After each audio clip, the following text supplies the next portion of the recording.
तो बेटा, starting from matrices.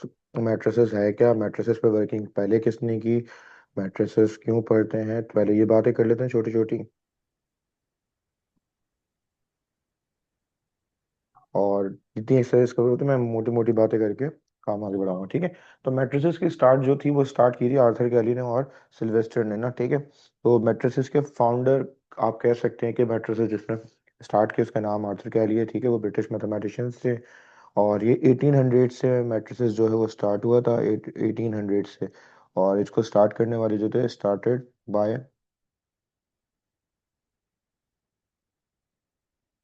Arthur कैली।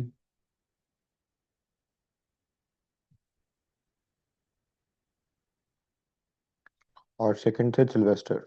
ठीक है, ये दो मैथमेटिशियन है, दोनों ने मिलकर काम तो नहीं किया, बट डिफरेंट डिफरेंट जोन में इसको इस्तेमाल किया। वैसे और भी बहुत से मुस्लिम साइंटिस्ट ने भी इसको यूज़ किया है। बट बेटा होता ये था कि इन सब के इस्तेमाल ना सबके डिफरेंट डिफरेंट थे। बाकायदा मैट्रिसेस का नाम इन्होंने दिया है, ठीक है, वरना इससे पहले भी मैट्रिसेस यूज होता रहा है। ठीक है, मैट्रिक्स वर्ड जो है वो रिप्रेजेंट कर रहा होगा, मैट्रिक्स वर्ड को सिल्वेस्टर ने ही कॉइन किया ना, ठीक है, जो प्रॉपरली यूज किया 1850 के अंदर। ठीक है। सो इसके बाद भी बहुत सारे मैथमेटिशियंस को यूज करते गए, बट मैट्रिसेस जो है बेसिकली है क्या, matrices basically arrangement of array of row and column,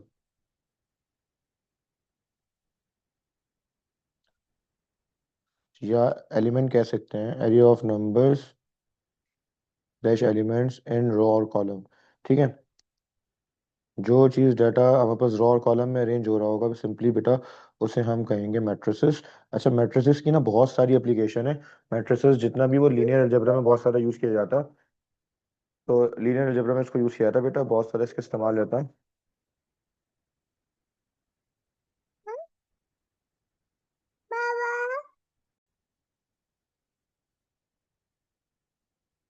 reason different different हो सकते हैं हमारे पास।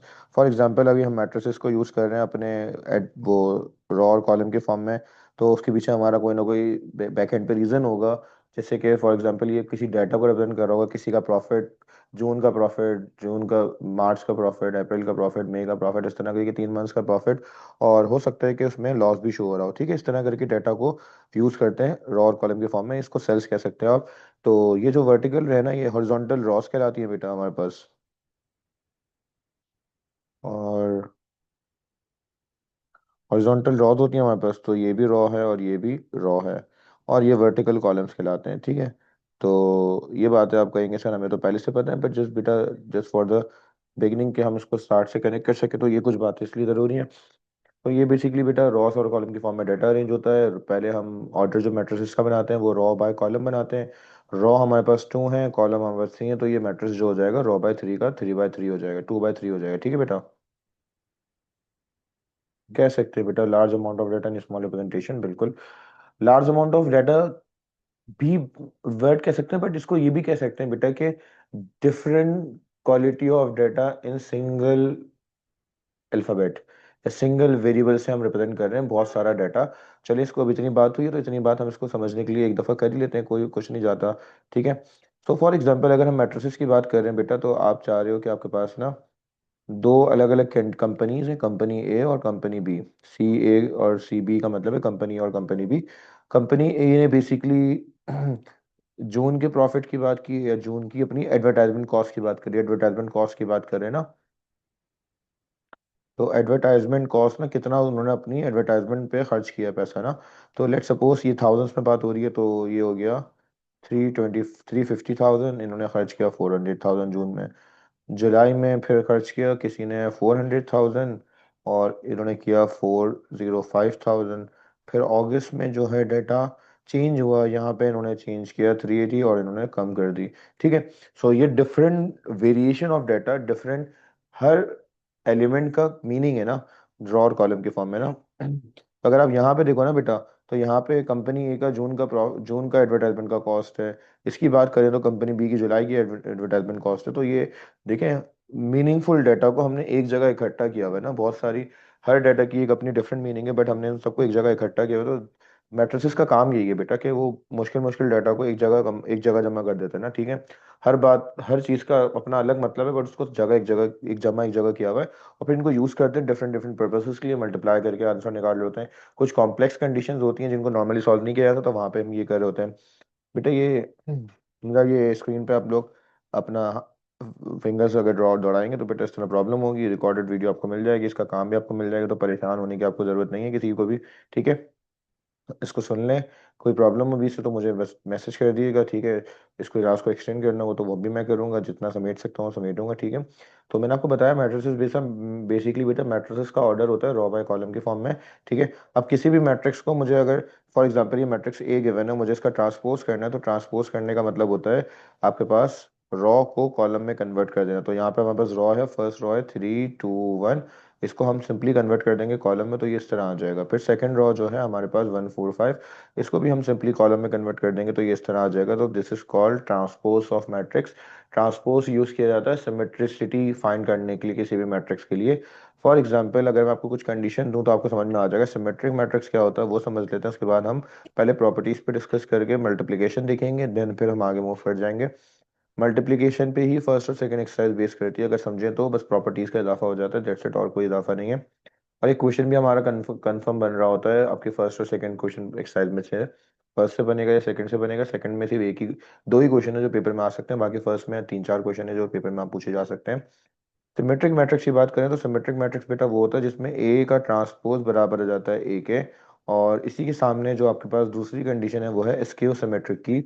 स्क्यू सिमेट्रिक क्या होता है, अच्छा मैं आपको जो उसकी वीडियो भेजूंगा ना बेटा वो प्राइवेट होगी, तो आपके पास जिसके पास लिंक होगा सिर्फ वही ओपन होगी, सो लिहाजा इसीलिए उसको बस मैं ऐड करके भेजूंगा, क्योंकि वो सबके लिए नहीं है, क्योंकि आपको ही समझ में आ पाएगा क्योंकि आप क्लास में कनेक्ट हैं, तो वहीं से कनेक्ट कर पाओगे, कि दोबारा देखना पड़ा तो देख लें।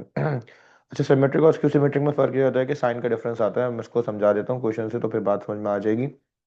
हो सकता है आपको मेरी स्पीड ज़्यादा लगे, तो मुझे बता दिएगा, मैं 3 बाय 3 की कंडीशन लेके सॉल्व करूंगा। 3 5 6 5 7 8, फिर 6 8 और 9। अब मैंने इस मैट्रिक्स का ट्रांसपोज लिया ना, देखा बेटा, तो आपके पास आपको भी पता है कि ये रॉ है, ठीक है। और इस रॉ को जब मैं चेंज करूंगा कॉलम के अंदर तो ये हो जाएगा 3 5 एंड 6। फिर बात करेंगे सेकंड रॉ की, तो सेकंड रॉ हमारे पास जो है बेटा वो ये है 5 7 8, इसको भी चेंज किया कॉलम में तो ये हो जाएगा 5 7 8 इस तरफ। और लास्ट जो रॉ है हमारी वो है बेटा कुछ ये 6 8 9, तो इसको जब मैंने चेंज किया कॉलम में तो ये हो जाएगा 6 8 9 इधर, 6 8 एंड 9। जब आप चेक करोगे तो ये क्वेश्चन और ये आंसर बिल्कुल सेम आ रहा है अगर तो ये सिमेट्रिक हो जाएगा। सिंस ए बराबर है ए ट्रांसपोज के, तो हम कह सकते हैं इट इज सिमेट्रिक, ठीक है बेटा। और स्क्यू सिमेट्रिक कब होगा, दिखने में सेम जैसे होंगे बट थोड़ा सा डिफरेंस आ रहा होगा, वो थोड़ा सा डिफरेंस क्या आ रहा होगा। अच्छा बेटा मैं आप में से किसी एक को राइट्स दे रहा हूँ एडमिन की, क्योंकि मुझे बार बार क्लास को स्टॉप करना पड़ रहा है because of the continuous passage, लोग आ रहे हैं जा रहे हैं बार बार, तो मैं किसको दे देता हूँ, हाँ, मैं आपको राइट्स दे रहा हूँ, ठीक है। तो बेटा जो भी है उसको ऐड कर लिएगा आप।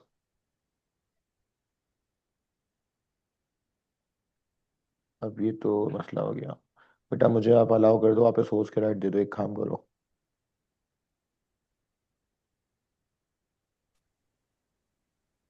स्क्रीन विजिबल है आप लोगों को? नहीं सर, अवेलेबल नहीं है। अच्छा अच्छा अच्छा, ठीक है, तो बेटा हफ्सा मुझे वापस राइट दे दो आप, क्योंकि राइट्स के इशू की वजह से हो रहा है ये मसला। सर आई डोंट नो कैसे देते हैं। आप जाओ बेटा, ये हमजा खान पे जाओगे, साइड में 3 कॉलम्स आ रहे होंगे, वहां पे आप कर दो मेक होस्ट। मैंने रिक्लेम कर लिया होस्ट का ना, ठीक है। ठीक है बेटा, कोई बात नहीं, हो गया। ठीक है, अब तो आई होगी, विजिबल हो रही होगी बेटा।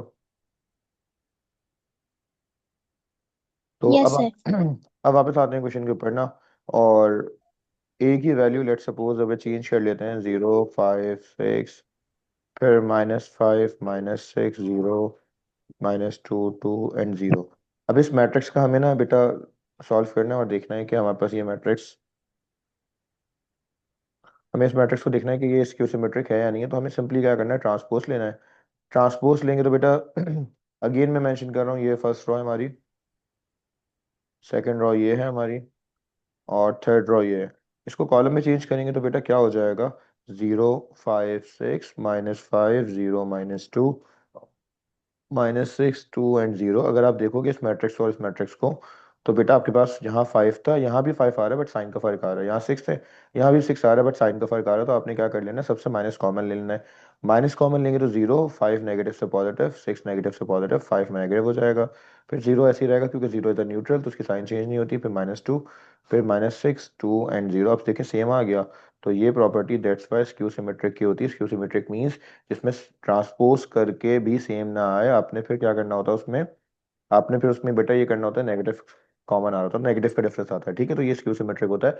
आगे बढ़ते हैं बेटा, बड़ी इंपॉर्टेंट प्रॉपर्टी बताऊंगा मैं, एक जंप कर रहा हूँ, समझ लें ये चीज़ को कि मेरी एक जंप कर रहा हूँ, क्योंकि रीज़न ये है कि हमारे पास जो टॉपिक्स है ना, उन टॉपिक्स में यही टॉपिक सबसे ज़्यादा पेपर में पूछा जाता है, मोस्ट इंपॉर्टेंट टॉपिक भी है, प्रॉपर्टीज ऑफ मैट्रिक्स ना। कुछ मैट्रिक्स की प्रॉपर्टीज हैं, टाइप्स की बात नहीं कर रहा, टाइप्स के लिए मैं आपको वीडियो शेयर कर दूंगा, टाइप्स आप लोग देख चुके हो, और नहीं भी तो कोई मसला नहीं, उसको देख लिएगा तो क्लियर हो जाएगा टाइप्स ना। प्रॉपर्टीज मुझे जो डिस्कस करनी है वो बड़ी इंपॉर्टेंट है। उसमें सबसे पहले है आइडेम्पोटेंट मैट्रिक्स। अब ये आइडेम्पोटेंट मैट्रिक्स क्या भला है उसको देखते हैं बेटा। आइडेम्पोटेंट मैट्रिक्स की बात कर रहा हूँ मैं पहले। इसके बाद जो है हमारे पास सेकंड मैट्रिक्स क्या है, सेकंड मैट्रिक्स है हमारे पास इनवॉल्यूटरी मैट्रिक्स। ठीक है, नाम सुन लें पहले इनके, फिर इन्हीं बेसिस पे क्वेश्चन एक शॉर्ट में बन रहा होता है, मोस्टली इसी से आ रहा है ज़्यादातर क्वेश्चन वैसे। पर फिर भी मैं बता देता हूँ आपको कि कौन सा ज़्यादा इंपॉर्टेंट रहेगा, वो भी देख लेंगे। फिर है nilpotent matrix, and the last one is periodic matrix. Periodic और आइडेम्पोटेंट ऑलमोस्ट सेम है, बस there is a small difference between both of them. So उसको भी देख लेंगे डिफरेंस को, पर पहले बात करते हैं आइडेम्पोटेंट मैट्रिक्स की। आपने सिंपली करना है ए को ए से मल्टीप्लाई, जिसका मतलब होता है ए स्क्वायर, और ए स्क्वायर करने के बाद आपका आंसर वही सेम आ जाएगा। So this is the property of idempotent matrix, जिसमें ए स्क्वायर करने पे आंसर सेम आ रहा होता है, मतलब ए को ए से मल्टीप्लाई किया वापस ए का आंसर आ जाएगा। फिर सेकंड पे आएंगे बेटा, तो सेकंड प्रॉपर्टी हमारे पास ये है कि हमारे पास इसमें भी वही काम करेंगे, ए को ए से मल्टीप्लाई करेंगे मतलब ए स्क्वायर बनाएंगे, बट इसमें आंसर आएगा आइडेंटिटी। चले आइडेंटिटी आपको बता देता हूँ मैं लगे हाथों। आइडेंटिटी वो मैट्रिक्स होता है जिसमें डायगोनल्स में वन आता है बच्चों, जिसके डायगोनल्स में वन आ रहा हो और बाकी सारी रिमेनिंग जगहों पे जीरो आ जाए, तो this matrix is called identity matrix. तो इस तरह का मैट्रिक्स बन रहा होगा, ठीक है। वो 3 बाय 3 का भी हो सकता है, 2 बाय 2 का मैट्रिक्स भी हो सकता है, 4 बाय 4 का भी हो सकता है, any order of matrix, but square matrix होना शर्त है इसकी, ठीक है। तो ऐसा मैट्रिक्स कहलाता है इनवॉल्यूटरी मैट्रिक्स, ठीक है। फिर आता है निलपोटेंट मैट्रिक्स। निलपोटेंट मैट्रिक्स में बेटा होता ये है कि आपके पास ए की पावर एन, मतलब आप मल्टीप्लाई करते रहोगे पर आंसर जीरो आ रहा होगा, सारी वैल्यूज अगर जीरो हो जाए तो आपके पास कहलाता है नल मैट्रिक्स, जो बन जाता है नल मैट्रिक्स बनता है इसमें। तो सारी वैल्यूज जीरो आ रही होती हैं, तो this matrix is called nilpotent matrix. Nilpotent matrix में सारी वैल्यूज जीरो होती हैं, बट ये एन क्या है, N is the index. N is the index मतलब इतनी पावर पे आपका आंसर जीरो आया है, इसको हम कहते हैं N is the index of nilpotent. Nilpotent होने के लिए जो जिस पावर पे निलपोटेंट हुआ है उसको एन कह रहे होते हैं। फिर लास्ट चीज है बेटा, इसको सुन के फिर हम क्वेश्चन को देख लेंगे, तो रैंडमली क्वेश्चन देखेंगे, थोड़ा समझ में आ जाएगी। आपके पास क्वेश्चन ये पीरियोडिक मैट्रिक्स का बेटा कि आपने यहाँ पे कंडीशन होती है a k+1 is equals to a, मतलब अब इसमें ना 2 दफा मल्टीप्लाई करके अगर सेम ना आए तो आपने मजीद मल्टीप्लाई करना है, और जितना रिलेट, सपोज मेरा आंसर आ गया फॉर एग्जांपल k का मतलब यहाँ पे पीरियोडिसिटी ऑफ मैट्रिक्स है, या पीरियड ऑफ मैट्रिक्स, किस पीरियड पे आंसर रिपीट हो रहे हैं, इसको कहते हैं k is the period of matrix.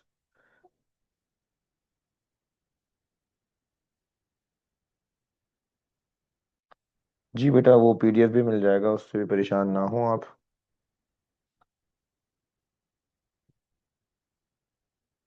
अब मैं आपको एक क्वेश्चन निकाल देता हूँ जिससे आपको आइडिया होगा कि कब आइडेंटिटी मैट्रिक्स लगेंगे, कब इनपुट इंपोर्टेंट रखेंगे, वो देख लेते हैं। अच्छा बस ये इसको पीरियोडिक मैट्रिक्स को एक दफा सुन लें फिर से, ताकि आपको एक बात समझ में आ जाए। फॉर एग्जांपल अगर मैं 2 दफा मल्टीप्लाई करने पर आंसर ना नहीं आया, और आपका आंसर आया 5 दफा मल्टीप्लाई करने पर, ना सिर्फ समझाने के लिए बता रहा हूँ, तो 5 दफा मल्टीप्लाई करके हमारे पास आंसर ए आ रहा है, इट मीन्स हमारी पीरियोडिसिटी क्या होगी, तो जो पावर होल आ रही होगी उससे एक कम, मतलब ए की वैल्यू 4 हो जाएगी, ठीक है। 4 is the period of matrix, ठीक है। सो अब हमें देखना है कि हम अब एक क्वेश्चन लेते हैं जिसमें हमें देखना है कि वो कौन सा मैट्रिक्स है, आइडेंटिफाई करना है। ठीक है। सो अब वो देख लेते हैं कि कौन सा मैट्रिक्स हमारे पास बन रहा है। मैं एक मैट्रिक्स ले रहा हूँ, फॉर एग्जांपल एक मैट्रिक्स गिवन है मुझे क्वेश्चन में, और उसको हमें देखना है कि वेदर इट इज आइडम्पोटेंट, इनवॉल्यूटरी और निलपोटेंट। ठीक है। सो क्वेश्चन है आपके पास, तो मल्टीप्लिकेशन भी आपको रिकॉल हो जाएगी। पहला मैट्रिक्स गिवन है आपको, लेट सपोज नाम ए से, और क्वेश्चन में है 2 - 2 - 4 -1 3 and 4 and 1 - 2 and -3. Now we need to multiply and check the given matrices are idempotent, involutory और nilpotent। तो वो देख लेते हैं कि कैसे पता चलेगा। तो बेटा उसके लिए हमें करना ये होगा कि हमें इसको मल्टीप्लाई करना है। किसको मल्टीप्लाई करना है बेटा? हमें मल्टीप्लाई करना है ए को ए से ही, मतलब ए स्क्वायर बनाना है। तो पहले आ जाएगी ए की वैल्यू पूरी। ठीक है। फिर इसके बाद हम करेंगे इसको ही मल्टीप्लाई इसी से। ठीक है। इसके बराबर में सेम मैट्रिक्स लिख देंगे। अच्छा मैं यहाँ पे एक काम कर, चलो अभी फिलहाल लिख लेता हूँ, कलर चेंज कर लेते हैं ताकि डिफरेंस समझ में आ सके। तो -1 आ 3 रही हो? 4 1 -2 -3। मेरे को आ रही कहीं ना कहीं से कुछ ऑनलाइन ज्वाइन किया। ठीक है। तो इसको जब हम मल्टीप्लाई करेंगे तो ये कैसे मल्टीप्लाई होता है वो एक दफ़ा रिकॉल कर लेते हैं, क्योंकि वो हो सकता है कुछ बच्चों ने भूल गए हो, दिमाग से निकल गया हो। तो मैं आपको बता देता हूँ, आपने फर्स्ट रॉ लिखनी है। ठीक है। फर्स्ट रॉ को फर्स्ट कॉलम से मल्टीप्लाई करना है। तो कॉलम हमारे पास फर्स्ट वाली ये रही। ठीक है। 3 नंबर पहली रॉ में भी, 3 नंबर दूसरी फर्स्ट कॉलम में भी है, तो सबको अलग अलग मल्टीप्लाई करके बीच में जो साइन बनता है वो लगा दिएगा। तो 2 मल्टीप्लाई होगा पहले इस 2 से, तो 4 आ जाएगा। फिर -2 मल्टीप्लाई होगा -1 से, तो आ जाएगा +2। ठीक है। और इसके बाद आपके पास -4 मल्टीप्लाई होगा 1 से, तो -4 आ जाएगा। ठीक है। तो हमने पहला काम कर लिया, क्या किया दोबारा से रिकॉल कर लेता हूँ मैं। 2 × 2 4, फिर -2 मल्टीप्लाई बाय -1 +2, -4 मल्टीप्लाई बाय 1 -4। ठीक है। फिर यही जो ब्लू वाली रॉ है ना बेटा, इसको हम करेंगे मल्टीप्लाई अदर कॉलम से। अदर कॉलम क्या होगी बेटा? अदर कॉलम को देख लेते हैं, ये अदर कॉलम है, सेकंड कॉलम जिसे हम कह रहे हैं। ठीक है। अब क्या होगा, अगेन वही मल्टीप्लिकेशन। मल्टीप्लिकेशन में 2 मल्टीप्लाई होगा -2 से, -4 आ जाएगा। ठीक है बेटा। और फिर -2 मल्टीप्लाई होगा 3 से, -6 आ जाएगा। -4 मल्टीप्लाई होगा -2 से, तो आपके पास आ जाएगा माइनस माइनस प्लस 4 × 2 = 8। ठीक है। देन आगे फॉरवर्ड करेंगे, लास्ट कॉलम से भी मल्टीप्लिकेशन करनी है हमें। लास्ट कॉलम हमारे पास क्या है, लास्ट कॉलम को देख लेते हैं। लास्ट कॉलम को मैं हाईलाइट कर देता हूँ डिफरेंट कलर से, ताकि हमें कलर्स के आइडेंटिफिकेशन से आइडिया हो जाए कि कॉलम्स आर डिफरेंट। ठीक है। तो हम आगे बढ़ते हैं, देन लास्ट रॉ के बारे में बात कर लेते हैं। लास्ट रॉ में आपके पास वही है, 2 जो है वो मल्टीप्लाई होगा -4 से, तो -8 आ रहा है। फिर -2 जो है बेटा वो मल्टीप्लाई होगा 4 से, तो -2 multiply by 4 is -8। Then last number -4 multiply by -3 is minus minus +12। ठीक है। ये फर्स्ट रॉ का काम हो गया। Then moving forward to the second row. Second row को जब हम मूव करेंगे तो सेकंड रॉ में हमारे पास बेटा क्या है? सेकंड रॉ में हम कलर चेंज कर लेते हैं अपनी रॉ का। सेकंड रॉ की कलर ले लेते हैं, सेकेंड रॉ का कलर ये ले लेते हैं। ठीक है। सो अब सेकेंड रॉ को मल्टीप्लाई करेंगे, मतलब -1 को मल्टीप्लाई करेंगे 2 से, तो -2 आ जाएगा। फिर 3 को मल्टीप्लाई करेंगे -1 से, तो -3 आ जाएगा। Then last number 4 multiply by 1 is 4, कोई साइन नहीं है तो +4 आ जाएगा। ठीक है। सेम मेथड से इसको फॉरवर्ड करेंगे। अब second raw, first second row को सेकंड से मल्टीप्लाई करेंगे, तो -1 जो है -2 से मल्टीप्लाई होगा, तो +2 आ जाएगा। 3 multiply by 3 is 9, but sign बीच में प्लस की आएगी क्योंकि दोनों पॉजिटिव नंबर्स हैं। एंड लास्ट में 4 मल्टीप्लाई बाय -2 इज -8। इसी तो सेकंड रॉ को थर्ड कॉलम से मल्टीप्लाई करते हैं, तो -1 मल्टीप्लाई बाय माइनस तो प्लस, और 4 1 ज़ा 4। देन 3 मल्टीप्लाई बाय 4 इज 12, कोई साइन नहीं है तो plus. Then 4 multiply by -3 is -12। ठीक है।